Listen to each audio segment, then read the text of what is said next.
صلى الله ربنا على النور المبين أحمد المصطفى سيد المرسلين صلى الله ربنا على النور المبين أحمد المصطفى سيد المرسلين صلى الله ربنا على النور المبين أحمد المصطفى سيد المرسلين وعلى آله وصحبه أجمعين وعلى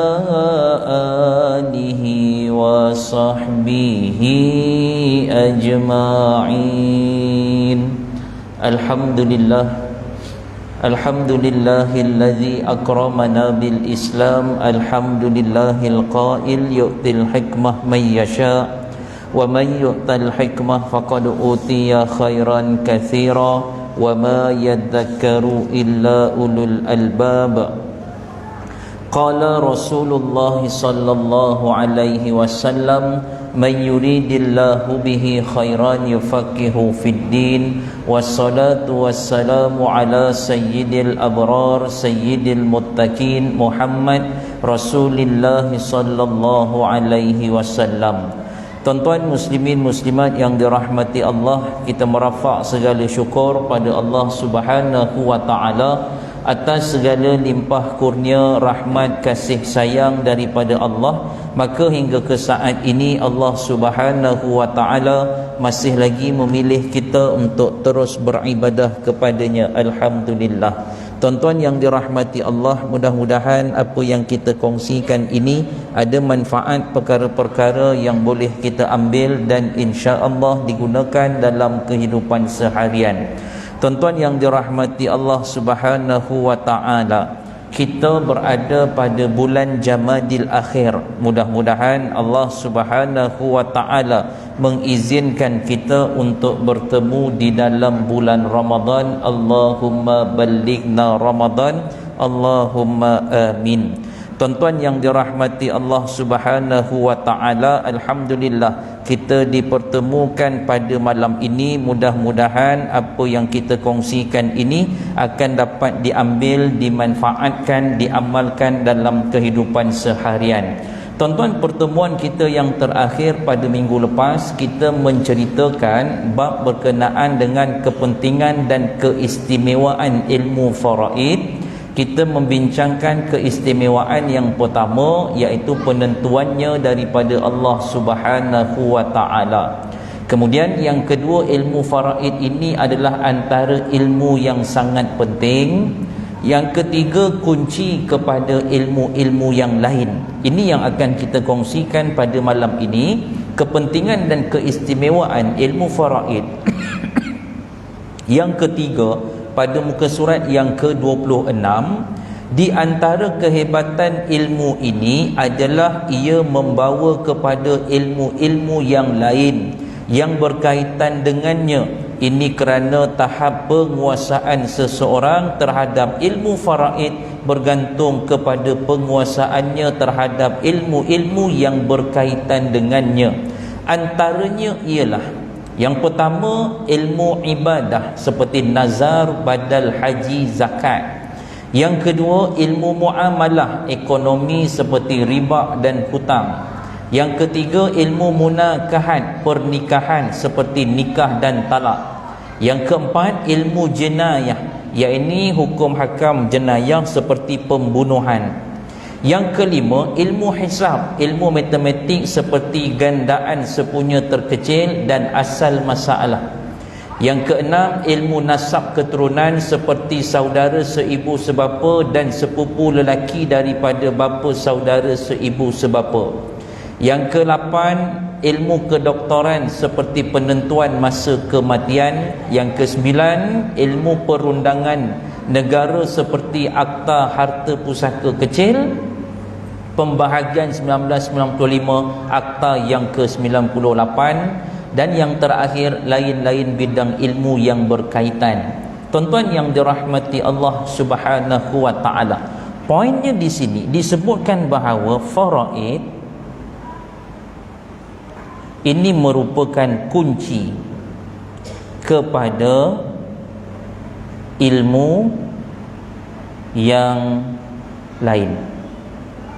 Dalam faraid, maka kita akan juga membincangkan ilmu-ilmu yang lain, walaupun mungkin tidak secara terperinci sangat, tapi kita tetap juga kena sentuh.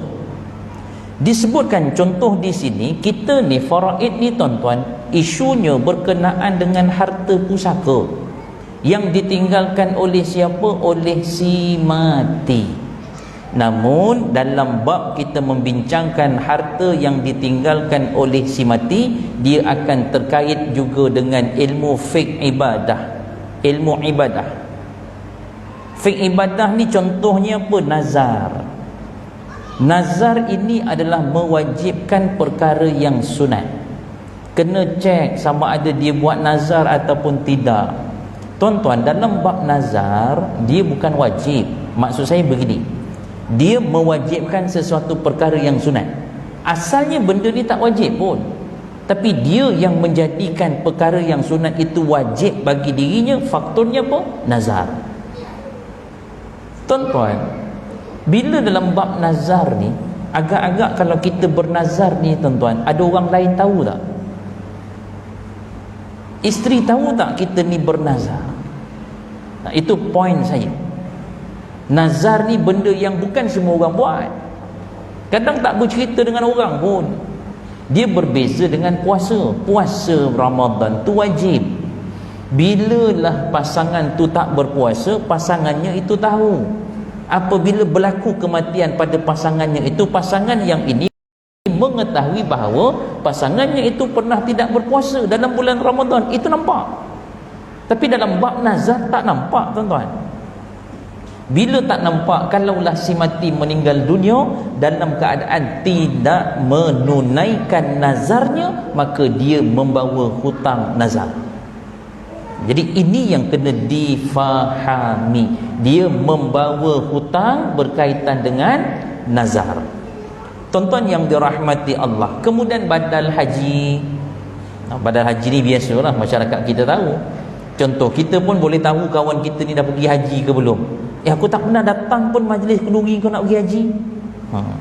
Jadi bila dia meninggal dunia tu, kita tahulah sama ada dia dah pergi haji ke belum. Jadi pasangan tu tadi nak buat apa? Buatkanlah badal haji untuk si mati, untuk arwah tu. Tuan-tuan yang dirahmati Allah, yang kedua, ilmu muamalah ekonomi seperti riba dan juga hutang. Bila sebut muamalah ni tuan-tuan, ada satu istilah yang dipanggil sebagai insurans. Saya declare awal-awal, saya bukan ejen. Nanti ada jemaah tak nak datang dah, ustaz ni ejen ni. Saya bukan ejen tuan-tuan. Yang saya nak sentuh tentang ada beza antara insurans dengan takaful. Ini tahun 4 zaman saya belajar di USIM dulu, tahun 4 kami kena belajar fatwa ma'asirah, fatwa-fatwa semasa berkaitan dengan insurans ataupun takaful. Dia dua perkara yang berbeza.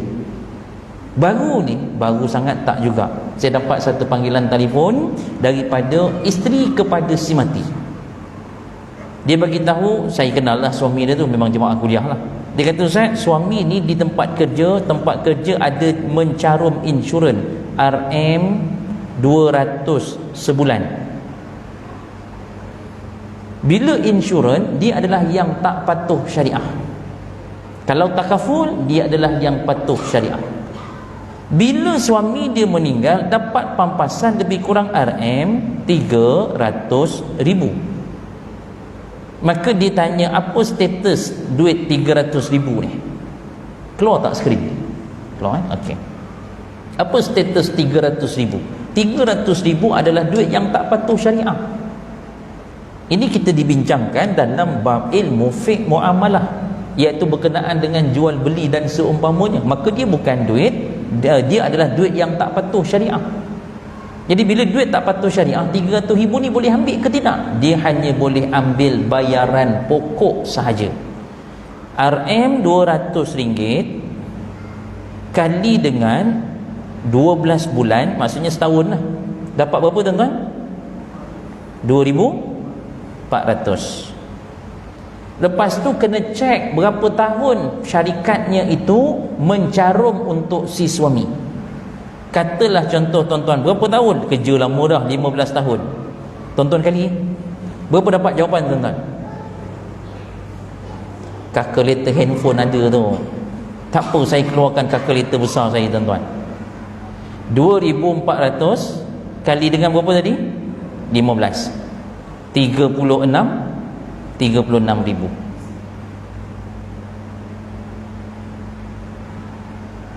Yang boleh diambil hanya 36,000 sahaja. Habis tu Ustaz, 300,000 tolak dengan 300,000 kan? Ada baki berapa? 264,000 ni. Banyak tak tuan-tuan? Ini kalau orang tak kuat iman ni, tak, kita buat-buat tak tahu je. Buat-buat tak tahu. 264,000 tuan-tuan. Maka inilah duit yang tak patuh syariah. Nak buat apa? Tuan-tuan bantulah renovation belakang surau contoh. Nak buat jambatan je, buatlah jambatan. Tapi Sirah Perdana nak buat jambatan kat mana? Nak kena buat sungai dulu. Jadi ataupun paling mudah tuan-tuan, diserahkan kepada Baitul Mal. Kaunter bawah ni, dekat mana tu? UTC bawah tu. Tuan-tuan boleh jumpa di kaunter sana tu. Sama ada direct, tuan-tuan nak direct dengan yang berbahagia Fadil Ustaz Firdaus Abdul Hamid pun boleh juga di situ. Ini duit yang tak patuh syariah.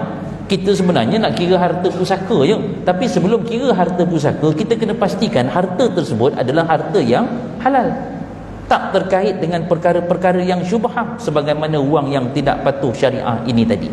Ini yang kedua. Yang ketiga, tuan-tuan muslimin muslimat yang dirahmati Allah Subhanahu wa taala. Kemudian kita lihat yang ketiga adalah berkaitan dengan ilmu munakahat.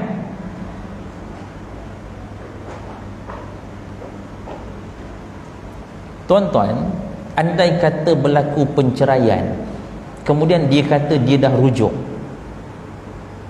Ada satu kes datang pada saya, dia kata, Ustaz, dah bercerai kemudian rujuk, boleh tak?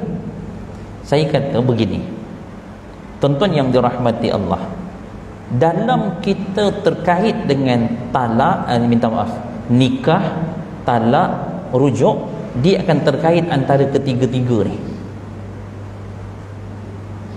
Bila ada pernikahan yang sah, selesai. Saya pun dah sebut dengan tuan-tuan kan, pernikahan, ada orang yang bernikah luar negara. Sekarang ni memang tengah viral cerita isu nikah luar negara ni kan. Semalam saya sebut sikit je dalam kuliah. Semalam bukan kuliah faraid pun, tapi kuliah fiqh. Kita sebut sikit je nikah luar negara. Jemaah tak beranjak langsung tuan-tuan. Duduk dengar kan. Selalu jemaah beranjak, dah habis, dah masuk isyak dah tak sabar semua saya nak sembahyang isyak kan. Bagi isyarat kat penceramah, pusing sini, penceramah faham. Tuan-tuan yang dirahmati Allah, tapi bila semalam cerita tak beranjak langsung, khusyuk dengar. Dah habis ni nak sembahyang isyak ni. Tak apa Ustaz, sambung sikit lagi tak apa. Seronok dapat jemaah macam ni hari-hari kan. Tuan-tuan yang dirahmati Allah, satu jemaah ni tanya dengan saya berkenaan dengan apa dia? Berlaku penceraian, kemudian dia rujuk. Dia tanya sah tak rujuk? Tuan-tuan nak tahu sah atau tidak rujuk, kena tengok dulu dia ceraikan macam mana. Itu asas dulu. Sama ada talak 1, talak 2, talak 3, talak raj'i ataupun talak bain. Talak raj'i adalah talak yang boleh dirujuk. Talak bain adalah talak yang tidak boleh dirujuk. Baru boleh tentukan sah ataupun tidak. Kemudian rujuk dengan perbuatan. Apa maksud rujuk dengan perbuatan tuan-tuan? Dia bersama dengan isterinya. Pasangan ni bersama, maksudnya melakukan persetubuhan. Nak maklumkan bahawa mereka telah pun merujuk dengan perbuatan. Tuan-tuan, tak sah. Rujuk dengan perbuatan dalam pandangan mazhab Syafi'i tak sah.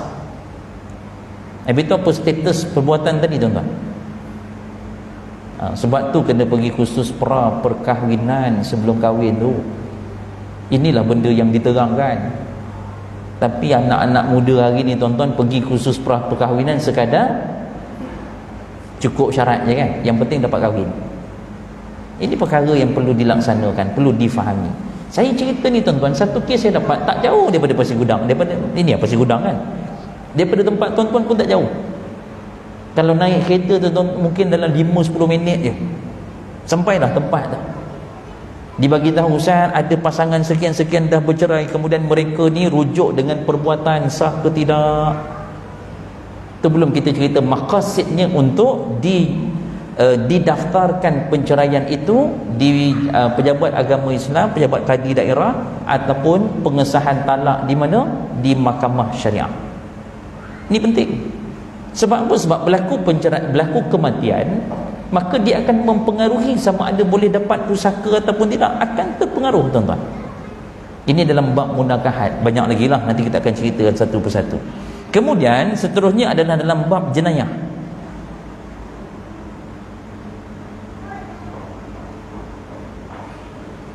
Tuan-tuan, cerita Piramli, 3 Abdul, lambat bapak kita ni nak mati ni, maka anak dah tak sabar nak dapat harta, maka dia bunuh bapa dia. Di sini hukum jenayah, iaitu terkait dengan kisos, bunuh. Tuan-tuan yang dirahmati Allah, maka anak yang bunuh bapa dia akan tertegah daripada menerima pusaka. Isteri bunuh suami, maka dia akan tertegah. Suami bunuh isteri, juga dia akan tertegah daripada menerima pusaka.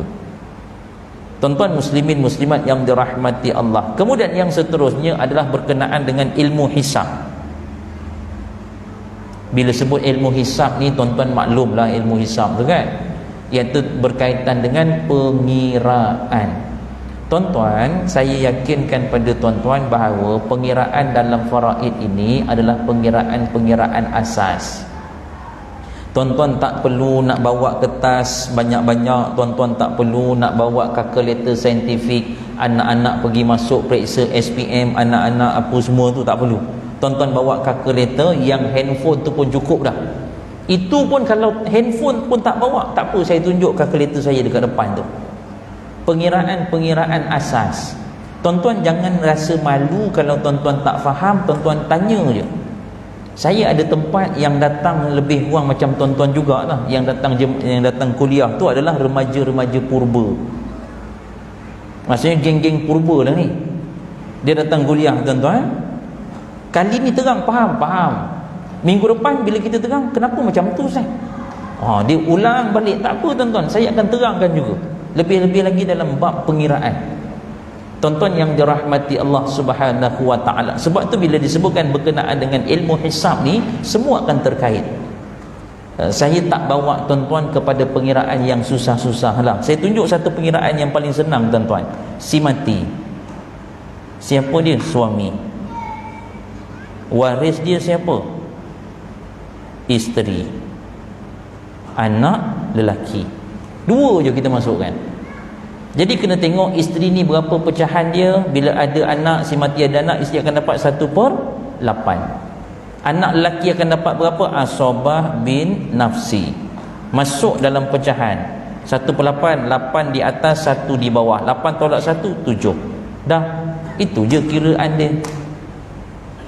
Untuk anak lelaki berapa? 7/8. Untuk isteri kepada si mati berapa? 1/8. Itu je.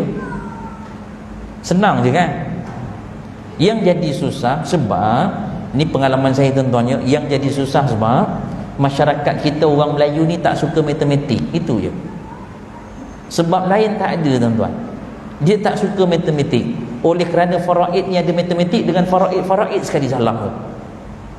Ini realiti yang saya jumpa.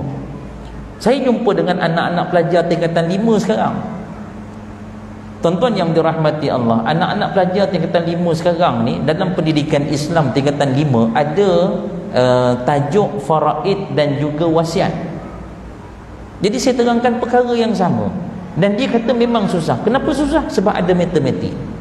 ada pengiraan. Sedangkan pengiraan asas sahaja. Dia tidak boleh lari daripada asas kepada pengiraan. Sebab itu disebutkan faraid ini apa? Hukum hakam pewarisan dan juga pengiraan. Tuan-tuan yang dirahmati Allah Subhanahu wa taala. Kemudian disebut berkenaan dengan nasab keturunan.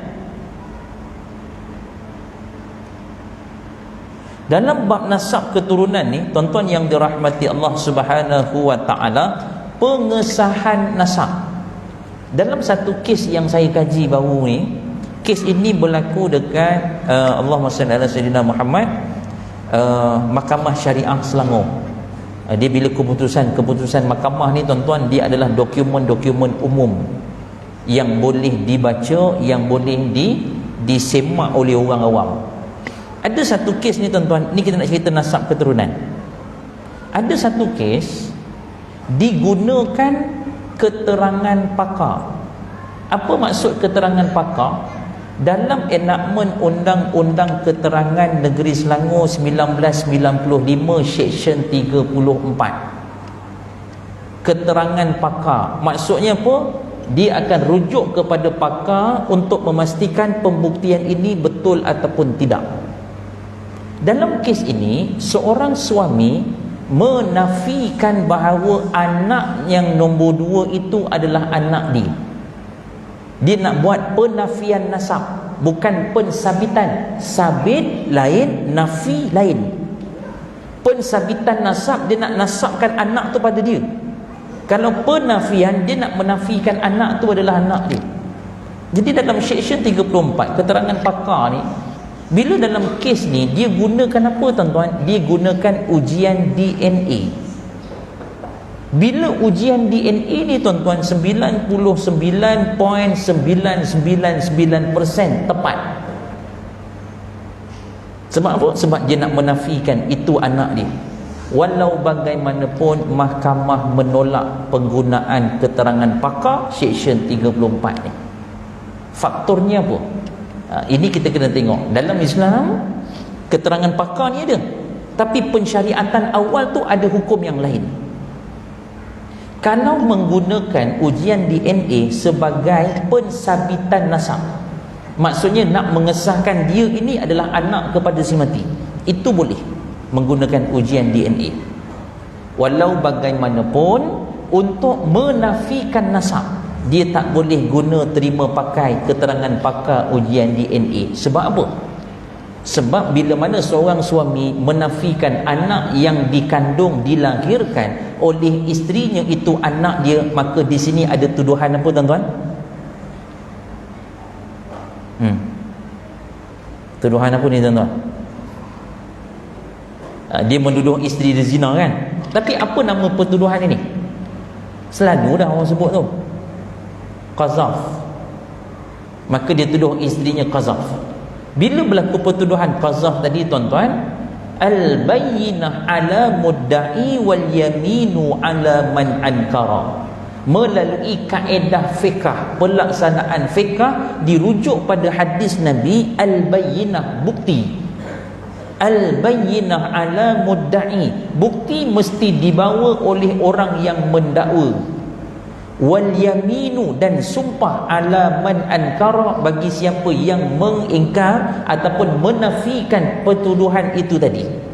Siapa yang kena datang bawa bukti? Suami. Siapa yang kena bersumpah? Isteri. Walau bagaimanapun apabila dia dah bawa bukti. Dan yang terakhir, dia perlu kepada sumpah li'an. Apa maksud sumpah li'an ni tuan-tuan? Sumpah laknat. Jadi dekat sini tuan-tuan yang dirahmati Allah, kita nak cerita tentang pusaka, apa kaitan masuk laknat semua ni? Sebab dia nak melihat bahawa ada hubungan suami isteri ataupun tidak. Kalau masih ada hubungan suami isteri, maka dia akan mewarisi harta.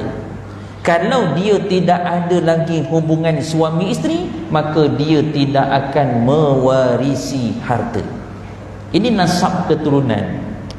Tuan-tuan, mungkin saya sebut dah dengan tuan-tuan, ada satu kes perkahwinan yang terpaksa ataupun mahkamah mengarahkan perkahwinan ini dibubarkan Sebab apa? Bila dilihat pada nasab dan keturunan, suami isteri ini adalah adik-beradik sebapa. Mereka berkahwin adik-beradik sebapa. Ustaz, macam mana dia orang boleh kahwin? Takkan tak tahu. Sebab tak tahulah kahwin. Kalau tahu memang tak kahwin, tuan-tuan. Ustaz, dia macam drama 7 petang je. Drama pun ambil daripada kes sebenar lah. Sebab itu tuan-tuan yang dirahmati Allah, dia terkait dengan ilmu nasab dan juga keturunan. Tuan-tuan ingat tak dulu dekat Malaysia ni TV3 dia ada satu rancangan Jejak Kasih. Kalau tuan-tuan pernah tengok satu kumpulan apa tu, senario lawak dulu tu, yang dia buat jugalah macam Jejak Kasih tu. Apa tanda dia? Tanda bentuk streka dekat perut tu. Jadi kamu ada tanda ni. Oh, rupanya kita adik-beradik. Jadi dekat sini kena pensabitan nasab, kena pengesahan nasab tu tadi. Ini semua terkait. Tu ada satu kes yang saya dapat ni tuan-tuan, nama perempuan tapi bin. Nama perempuan tapi dibinkan. Tuan-tuan yang dirahmati Allah, bila cek memang pun nama je perempuan tapi memang orang lelaki. Kenapa? Sebab bapak dia seronok dengan nama tu, jadi letak juga nama perempuan. Nama apa tuan-tuan? Zaitun. Masa si isteri mengandungkan anaknya itu, tengah famous Zaitun Samion. Jadi dia letak nama Zaitun tu tuan-tuan. Ini realiti je lah. Walaupun kita duk fikir, mungkin tuan-tuan akan fikir, apa kaitan dengan penafian nasab ni dengan pusaka? Sebab nak pastikan anak ini adalah anak kepada si mati dan memang dia berhak untuk terima pusaka. Tuan-tuan yang dirahmati Allah, kemudian disebutkan ilmu kedoktoran seperti penentuan masa kematian. Pasangan suami isteri yang meninggal dunia dalam kemalangan, ditakdirkan dua-dua meninggal di tempat kejadian. Tuan-tuan yang dirahmati Allah, maka kita perlukan keterangan pakar. Ini kita perlukan keterangan pakar. Kita perlukan keterangan pakar untuk menentukan siapa yang mati dulu antara suami isteri. Ustaz, kan dia dah sebut dua-duanya mati di tempat kejadian. Ya, tapi yang pertama kita kena tahu siapa mati dulu, Dul ke Mina. Maka kena tahu siapa mati dulu antara dua suami isteri ni. Sebab apa? Tuan-tuan, walaupun perbezaan 1 minit, andai kata suami mati dulu kemudian barulah isteri mati, harta suami akan dapat pada isteri. Dia dah jadi kes kematian berlapis. Suami isteri, suami mati dulu, isteri dapat tak harta suami? Dapat. Tapi Ustaz, isteri itu 1 minit lepas tu dia mati, maka bahagian dia yang dapat daripada harta suami kumpul jadi pusaka dia, cari pula siapa waris dia. Ini yang kita panggil sebagai kes kematian munasakhah, iaitu kes kematian berlapis. Tuan-tuan muslimin muslimat yang dirahmati Allah Subhanahu wa taala, saya dah tunjuk dengan tuan-tuan kes kematian 50 lapis. Macam mana tu tuan-tuan kalau 50 lapis? Tuan-tuan yang 3 lapis pun relax lagi kan, tak selesai-selesai sampai sekarang. Nantilah Ustaz akan datang nanti Ustaz. Ya, insya-Allah nantilah Ustaz, nantilah Ustaz. Nanti tu mati lagi seorang lagi. Nanti ada lagi yang mati tu. Lah kali pandai-pandai lah Ustaz, saya dah tak campur. Tuan-tuan terlibat kan? Tuan-tuan tetap terlibat. Wallahu a'lam. Tuan-tuan yang dirahmati Allah, ilmu perundangan negara seperti akta harta pusaka kecil, akta berkaitan dengan wasiat pun ada, akta berkaitan dengan harta pusaka kecil pun ada, akta yang terkait dengan, ada akta yang baru ni tuan-tuan, saya terlupa, minta maaf, ada satu akta yang baru digubal berkenaan dengan pusaka kecil jugalah. Baru ni kami ada bengkel pusaka, kemudian ada satu sahabat kami ni, dia bertugas di pejabat tanah, seingat saya, dia kongsikan ada akta-akta yang terkini. Maksudnya ada undang-undang yang terkini yang terkait dengan urusan-urusan harta orang Islam ni tadi, harta orang Islam dan juga harta orang bukan Islam. Tuan-tuan muslimin muslimat yang dirahmati Allah, dan lain-lain bidang ilmu yang berkaitan. Saya pernah ditanya soalan yang agak susah. Memang susah bagi saya, memang susah, sebab saya bukan doktor. Dia tanya, kalaulah mercy killing ataupun istilahnya qatlur rahmah, macam mana nak kira pusaka dia ni? Ataupun tuan-tuan yang dirahmati Allah, anak yang tutup mesin bantuan pernafasan si ayah tu, anak tu dikira membunuh tak si ayah? Tu semua ijtihad ulama yang perlu kita lihat kembali, kita perlu baca dan kaji semula. Saya duduk dalam satu majlis kuliah online tuan-tuan, kitab faraid ni, kitab Arab faraid, guru kami sebut, dia bagi contoh lah, dia bagi soalan. Katalah tuan-tuan bawa mak ataupun ayah pergi ambil vaksin. Tuan-tuan bawa mak ayah, dalam perjalanan balik berlaku kemalangan, ayah meninggal. Tuan-tuan hidup, ayah meninggal. Tuan-tuan boleh dapat pusaka tak? Lepas ni pakat ayah nak gimana? Ayah pergi sendiri, ayah saya tak nak bawa. Lepas ni semua memang tak nak bawa mak ayah lah tu. Tuan-tuan, kalau dalam hukum secara asasnya dia disebut sebagai pembunuhan tidak sengaja, tak ada niat. Dia termasuk dalam kategori pembunuhan, tapi pembunuhan yang tak ada niat. Cuma kita perlu melihat pula dalam akta ataupun undang-undang yang diguna pakai di Malaysia, anak itu akan dapat harta pusaka sebab dia bukan dikira sebagai pembunuh. Nak cerita tentang bunuh pun akan terkait dengan harta pusaka. Tuan-tuan yang dirahmati Allah, yang keempat, kata pengarang, sumber pemilikan harta secara adil. Selain daripada bekerja dan berniaga, pewarisan juga merupakan salah satu sumber pemilikan harta yang sah dan adil. Dalam pembahagian harta pusaka, tiada siapa pun yang terlebih adil dalam menentukan kadar bahagian harta pusaka kepada ahli warisnya, melainkan Allah Subhanahu wa ta'ala. Firmanullah Subhanahu wa ta'ala, wa tammat kalimatu rabbika sidqan wa adla la mubaddila li kalimatihi wa huwas samiul alim. Maksudnya, dan telah sempurnalah kalimah Tuhanmu, iaitu Al-Quran, meliputi hukum dan janji-janjinya dengan benar dan adil. Tiada sesiapa yang dapat mengubah sesuatu pun daripada kalimah-kalimahnya, dan dialah yang maha mendengar lagi maha mengetahui. Surah Al-An'am ayat yang ke-115. Tuan-tuan yang dirahmati Allah, kata pengarang, melalui pembahagian pusaka faraid, kita akan dapat harta. Maksudnya bila dapat harta melalui apa dia? Pusaka ataupun faraid, maka ini adalah sumber yang halal. Sebab itu sebelum buat pembahagian kepada ahli waris, maka kita kena tapis dulu harta-harta ni tadi, sumber-sumber yang halalnya yang mana. Sebab itu tadi saya sebut berkenaan dengan insurans konvensional, kalau dapat duit itu tadi, maka dia bukan harta pusaka. Dia bukan harta pusaka. Maka kalaulah diambil keseluruhan sehingga 300,000 tadi ni tuan-tuan, maka dia terkait dengan isu berkenaan dengan harta yang tidak halal. Jadi macam mana kita nak dapat sumber yang halal? Sebab tu dia ditapis daripada awal ni. Dan akhirnya apa yang kita dapat melalui faraid, dia adalah dapat dengan cara yang halal, dengan cara yang betul. Tuan-tuan muslimin muslimat, bila dapat dengan cara yang betul dan dapat dengan cara yang halal, tuan-tuan nak guna untuk apa? Terpulang.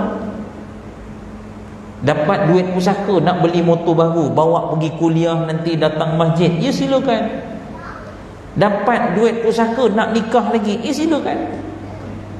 Dapat duit pusaka nak renovation rumah, ya silakan. Sebab dia memang sumber pemilikan yang adil, ambil lah. Memang hak kita, ambil lah. Itu antara hikmah dia.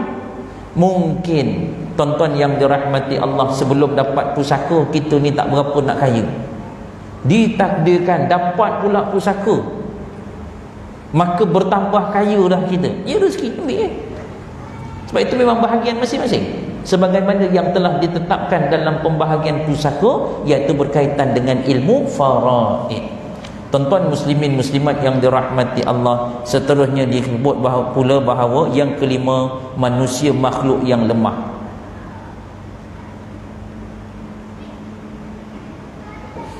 Mungkin secara fizikal tuan-tuan nampak kuat, kita nampak kuatlah manusia tu, tetapi secara nafsunya tuan-tuan, manusia ni lemah. Saya suka bila tengok pada poin yang kelima ni tuan-tuan.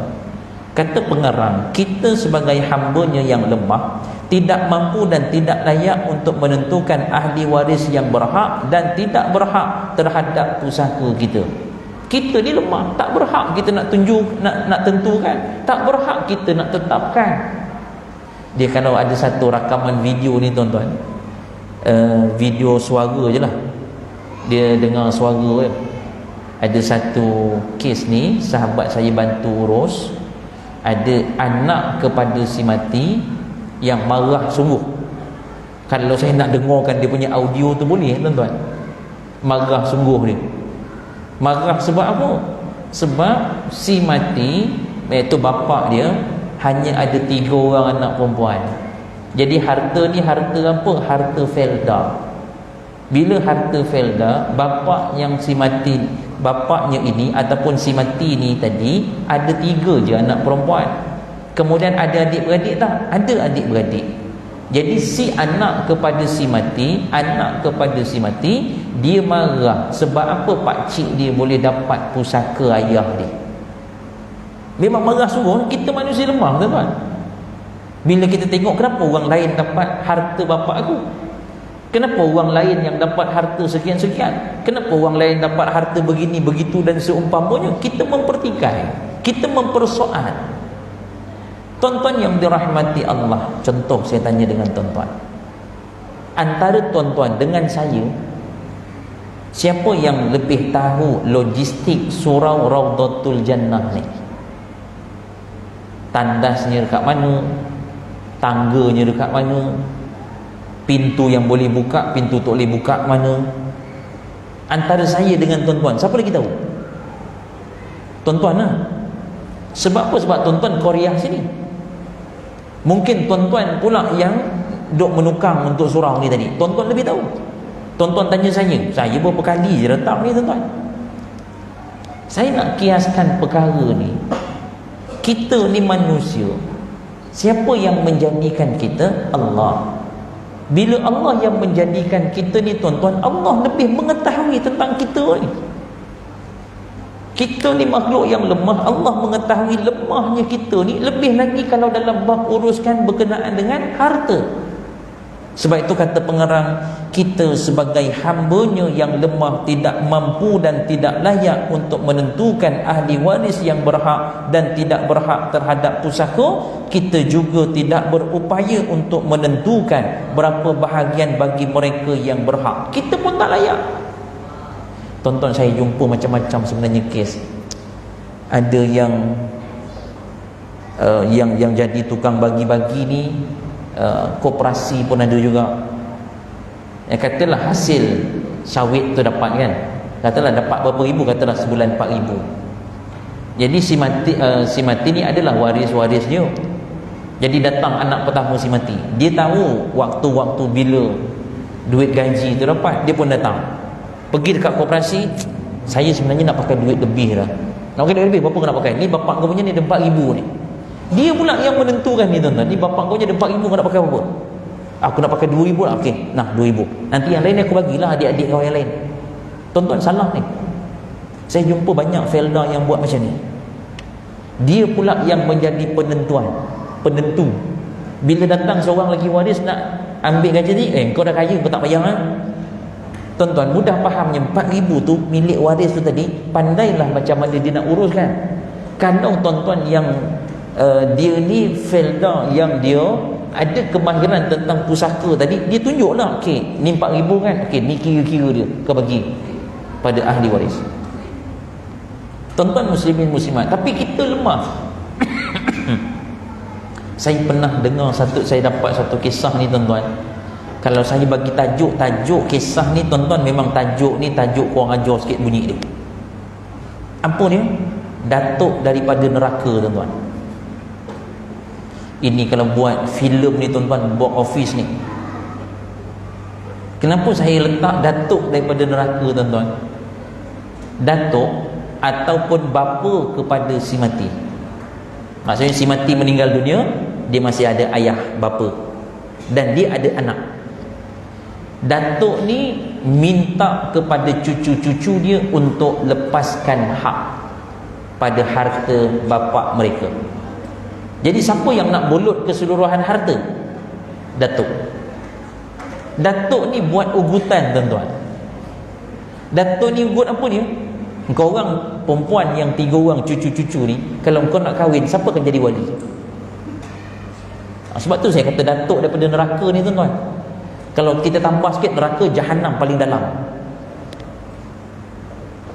Dia buat ugutan pada cucu tu tadi, kamu nak kahwin nanti siapa jadi wali? Aku juga jadi wali kan? Jadi kalau kamu nak aku jadi wali, kamu lepaskan hak pada seluruh harta ayah kamu. Ini jadi tuan-tuan, benda ni ada. Tuan-tuan muslimin muslimat yang dirahmati Allah, disebutkan firman Allah Subhanahu wa taala, abaukum wa abnaukum la tadruna ayyuhum aqrabu lakum naf'a faridatan minallah innallaha kana aliman hakima. Disebut dalam ayat ini, apa maksud dia? Ibu bapa kamu dan anak-anak kamu, kamu tidak mengetahui siapa di antara mereka yang lebih dekat serta lebih banyak manfaatnya kepada kamu. Pembahagian harta pusaka dan penentuan bahagian masing-masing seperti yang diterangkan itu ialah ketetapan daripada Allah. Sesungguhnya Allah Maha mengetahui lagi Maha bijaksana. Surah An-Nisa pada ayat yang ke-11. Abaukum, ibu bapa kamu, wa abnaukum, dan anak-anak kamu. Kita boleh tahu ke tuan-tuan siapa yang akan bagi manfaat pada kita? Kita ada anak, kita jadikan anak tu soleh solehah. Supaya apa? Supaya bila kita mati, mereka boleh doakan kita. Itu tujuan kita. Tapi tuan-tuan kena ingat, tuan-tuan ni, kita ni juga tuan-tuan adalah anak yang mak ayah kita dulu pun didik kita untuk jadi soleh solehah tuan-tuan. Supaya apa? Kita ni akan mendoakan mereka. Tapi realitinya kadang-kadang kita pun lupa nak doa tuan-tuan. Realitinya kita pun lupa nak berdoa. Mana mungkin kita nak berdoa untuk mak ayah tadi? Sebab tu kita boleh buat perancangan harta pusaka, harta-harta kita ini, manfaatnya itu dikembalikan kepada siapa? Kepada kita. Manfaatnya itu dikembalikan pada kita. Kenapa manfaat itu dikembalikan kepada kita? Kita yang buat confirm manfaat itu balik pada kita. Kita ada anak, latih anak tu jadi soleh solehah supaya dia doakan kita. Kadang-kadang dia lupa nak doakan kita, sebagaimana kita lupa nak mendoakan mak ayah kita tu tadi. Tuan-tuan muslimin muslimat yang dirahmati Allah, kita beri laluan pada azan isyak dulu, insya-Allah.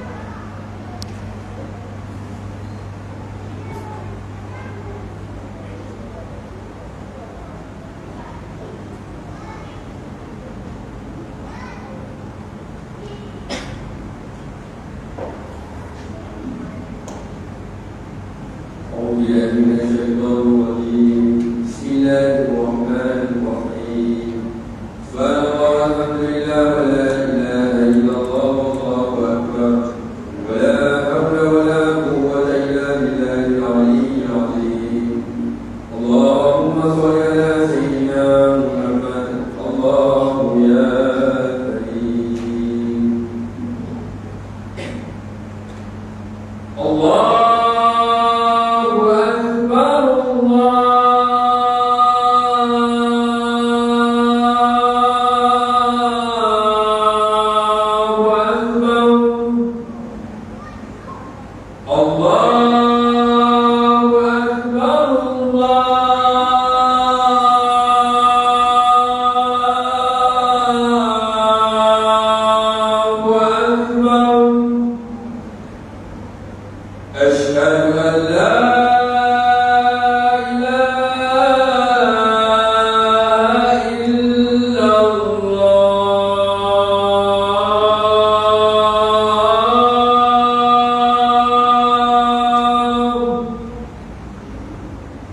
أشهد أن لا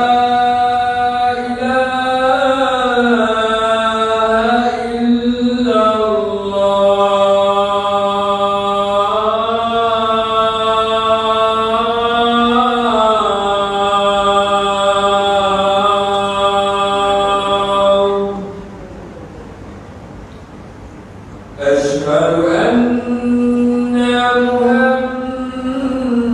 محمدا رسول الله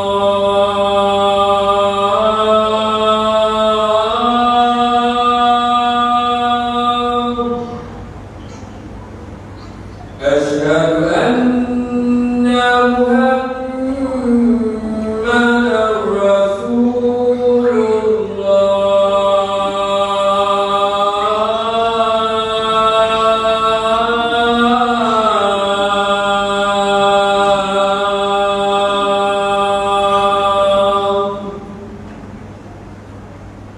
حي على الصلاة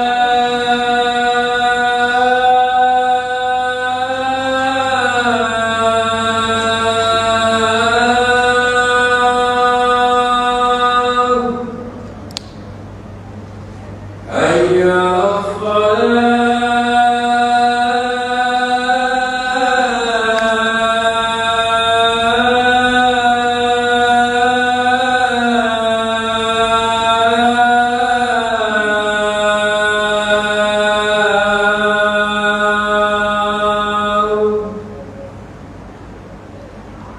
حي على الفلاح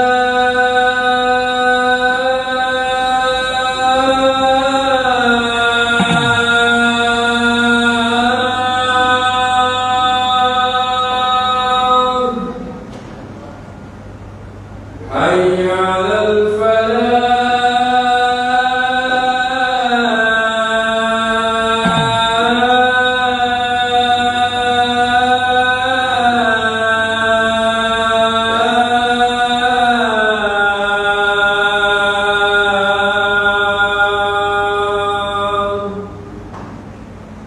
الله أكبر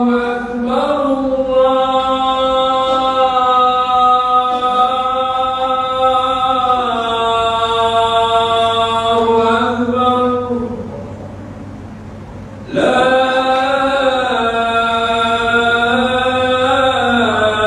إله إلا الله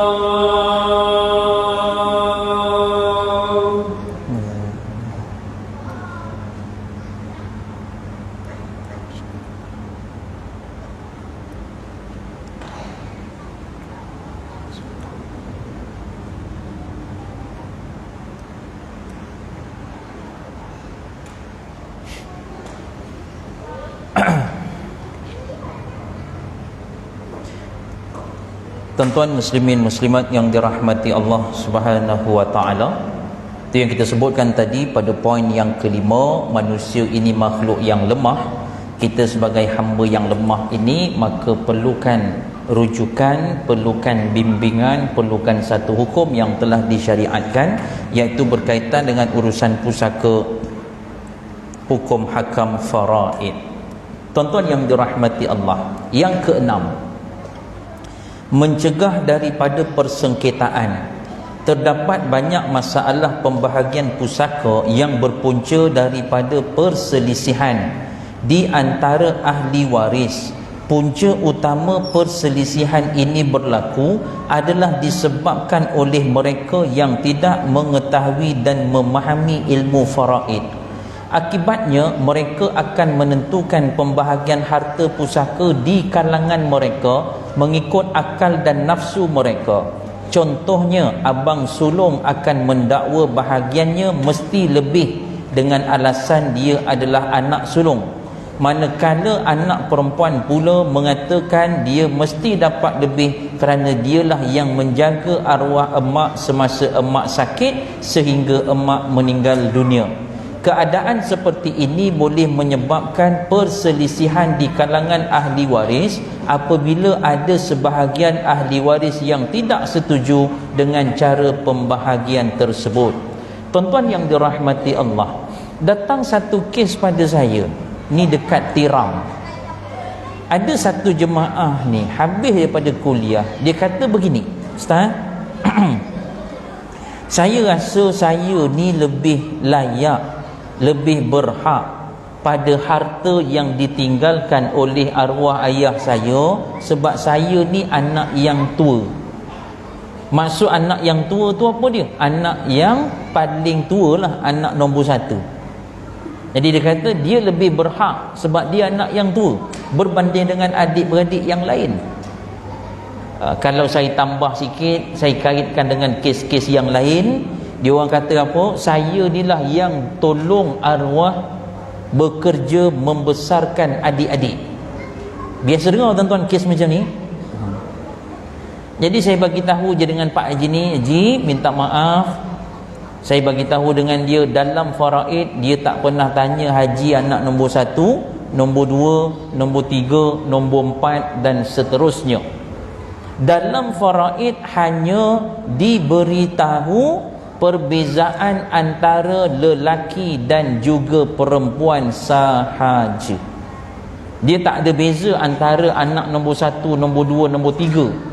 Yang membezakan hanya lelaki ataupun perempuan sahaja. Itu je beza dia. Sekalipun tuan-tuan ada anak berapa orang? 2 orang. Anak perempuan yang pertama usia berapa? 20 tahun. Anak perempuan yang kedua usia berapa? 5 tahun, 15 tahun beza tuan-tuan. Kalau berlaku kematian tadi, kedua-dua anak perempuan ini mendapat jumlah yang sama, walaupun ada perbezaan usia di situ. Usia tidak menjadikan perbezaan, yang menjadikan perbezaan hanyalah lelaki atau perempuan sahaja. Kalau anak lelaki, inilah bahagian dia. Kalau anak perempuan, inilah bahagian dia. Maka penetapan melalui lelaki atau perempuan sahaja. Dan tak pernah ada dalam faraid disebutkan di penghujung usia si mati siapa yang jaga dia. Oi, kalau ada sebut awal-awal tuan-tuan, semua berebut, bergaduh, aku yang jaga mak. Tak, aku jaga. Kau tak payah jaga pun tak apa, biar aku jaga. Sebab semua dah dapat hujung tu tuan-tuan. Nanti siapa yang jaga mak sampai meninggal tu, dia dapat lebih tuan-tuan. Tak ada.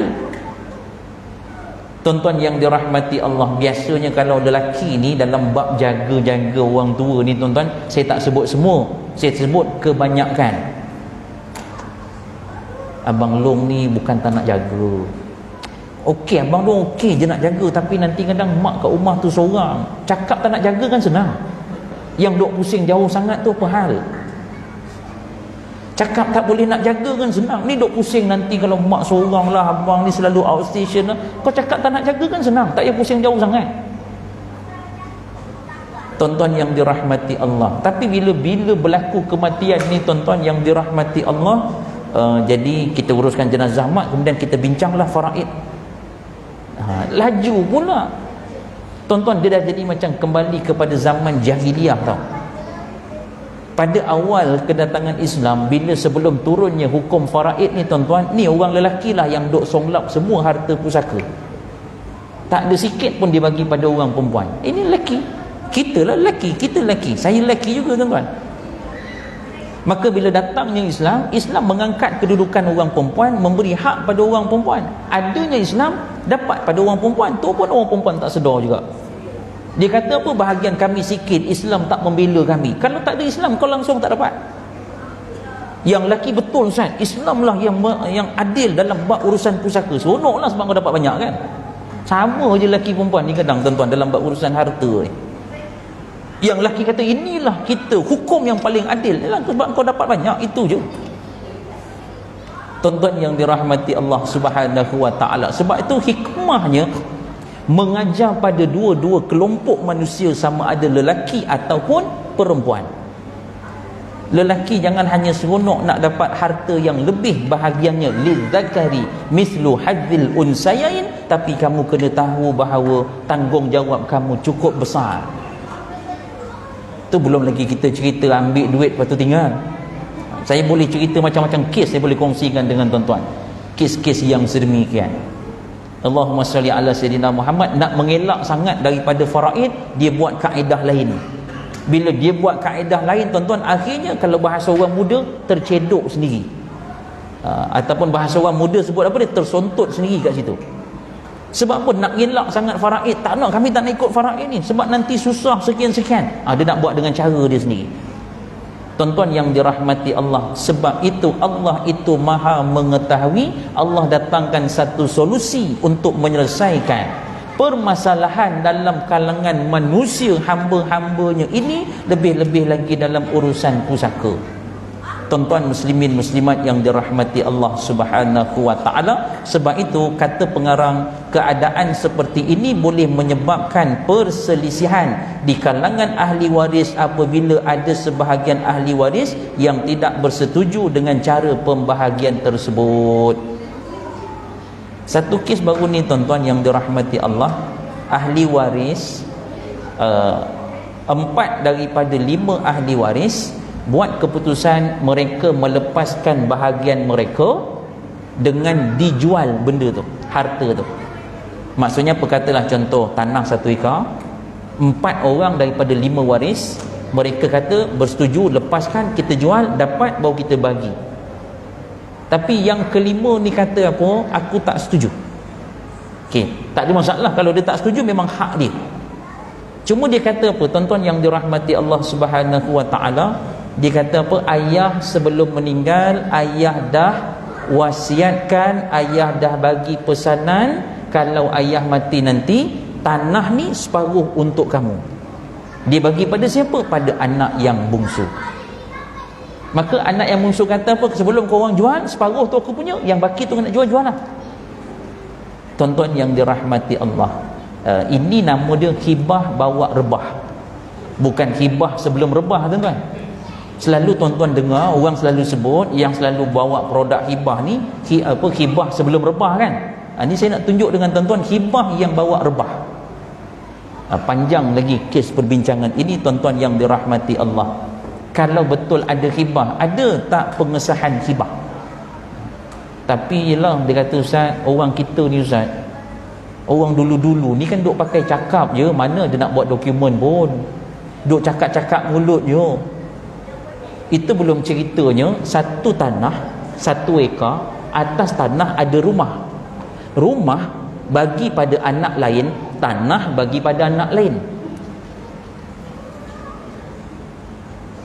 Ada tuan-tuan.